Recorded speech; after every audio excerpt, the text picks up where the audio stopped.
প্রচণ্ড গরম পড়েছে, তরমুজের শরবত বানিয়েছিলাম। চলুন দেখে নিই। প্রথমে তরমুজগুলো ছোট ছোট টুকরো করে মিক্সিং বোলের মধ্যে দিয়ে দিলাম, আর ফ্লেভারের জন্য পুদিনা পাতা টুকরো করে দিয়ে দিলাম। ভালো করে ঘুরিয়ে নিয়ে একটা ছাকনার সাহায্যে ছেঁকে নিলাম। এরপর দিয়ে দেব ফ্রিজে ঠান্ডা জল। স্বাদের জন্য দিয়ে দিলাম গোলমরিচ গুঁড়ো আর নুন, এটা ব্ল্যাক সল্ট। এরপর দিয়ে দিলাম গন্ধরাজ লেবু, এরকম দুটো টুকরো আমি দিয়েছি।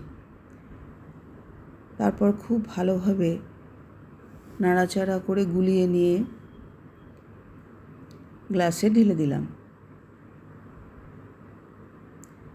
জলটা এমনভাবে দিয়েছি, দেখুন 3টে গ্লাসে প্রায় হয়ে গেছে, অল্প একটু বেঁচেছিল।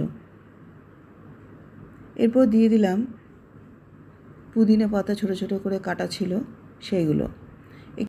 এই পুদিনা পাতার বিশেষত্ব হলো, একে যতই ভালোভাবে রাখুন পরের দিন হলুদ বর্ণ ধারণ করবেই। কিন্তু একে না ফেলে দিয়ে, যদি পচে না যায় তাহলে না ফেলাই ভালো, কোনোভাবে কাজে লাগিয়ে নিন। খুব উপকারী পাতা। কর্তামশাই অফিস থেকে এসে গেছেন, হাতে ধরিয়ে দিয়েছি, খাওয়াও হয়ে গেল, মেয়েকেও দিয়ে দিলাম। তাই আপনারাও বানান।